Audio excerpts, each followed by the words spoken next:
An introduction to John's Gospel. John chapter 5. After this, there was a feast of the Jews, and Jesus went up to Jerusalem. Now there is in Jerusalem by the sheep gate a pool, in Aramaic called Bethesda, which has 5 roof colonnades. In these lay a multitude of invalids, blind, lame, and paralyzed. One man was there who had been an invalid for 38 years. When Jesus saw him lying there, and knew that he had already been there a long time, he said to him, "Do you want to be healed?" The sick man answered him, "Sir, I have no one to put me into the pool when the water is stirred up, and while I am going, another steps down before me." Jesus said to him, "Get up, take up your bed, and walk."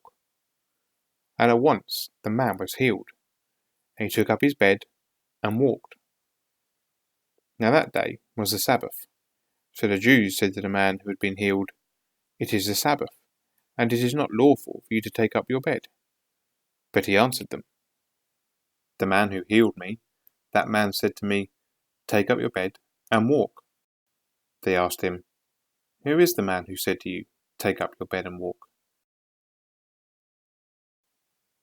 Now the man who had been healed did not know who it was, for Jesus had withdrawn, and there was a crowd in the place. Afterwards Jesus found him in the temple and said to him, "See, you are well. Sin no more, that nothing worse may happen to you." The man went away and told the Jews that it was Jesus who had healed him.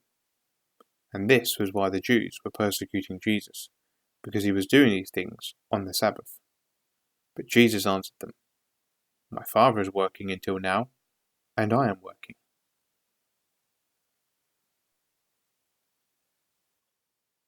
This was why the Jews were seeking all the more to kill him, because not only was he breaking the Sabbath, but he was even calling God his own Father, making himself equal with God.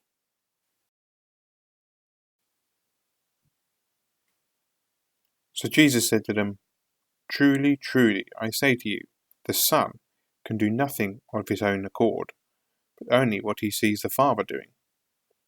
For whatever the Father does, that the Son does likewise. For the Father loves the Son, and shows him all that he himself is doing. And greater works than these will he show him, so that you may marvel. For as the Father raises the dead and gives them life, so also the Son gives life to whom he will. The Father judges no one, but has given all judgment to the Son, that all may honour the Son, just as they honour the Father. Whoever does not honour the Son does not honour the Father who sent him.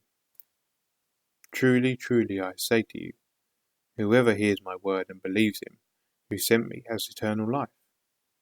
He does not come into judgment, but has passed from death to life. Truly, truly, I say to you, an hour is coming, and is now here, when the dead will hear the voice of the Son of God, and those who hear will live. For as the Father has life in himself, so he has granted the Son also to have life in himself. And he has given him authority to execute judgment, because he is the Son of Man. Do not marvel at this, for an hour is coming when all who are in the tombs will hear his voice and come out, those who have done good to the resurrection of life, and those who have done evil to the resurrection of judgment. I could do nothing on my own. As I hear, I judge, and my judgment is just, because I seek not my own will, but the will of him who sent me. If I alone bear witness about myself, my testimony is not true. There is another who bears witness about me, and I know that the testimony that he bears about me is true. You sent to John, and he has borne witness to the truth. Not that the testimony that I receive is from man, but I say these things so that you may be saved.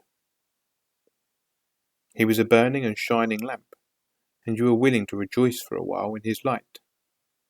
But the testimony that I have is greater than that of John.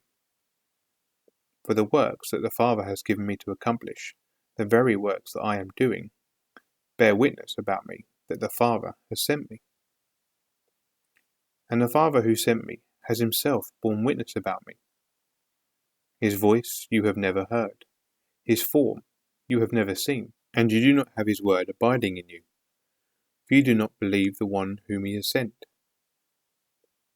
You search the Scriptures because you think that in them you have eternal life, and it is they that bear witness about me. Yet you refuse to come to me that you may have life. I do not receive glory from people, but I know that you do not have the love of God within you. I have come in my Father's name, and you do not receive me. If another comes in his own name, you will receive him. How can you believe when you receive glory from one another, and do not seek the glory that comes from the only God? Do not think that I will accuse you to the Father. There is one who accuses you, Moses, on whom you have set your hope. For if you believed Moses, you would believe me, for he wrote of me. But if you do not believe his writings, how will you believe my words?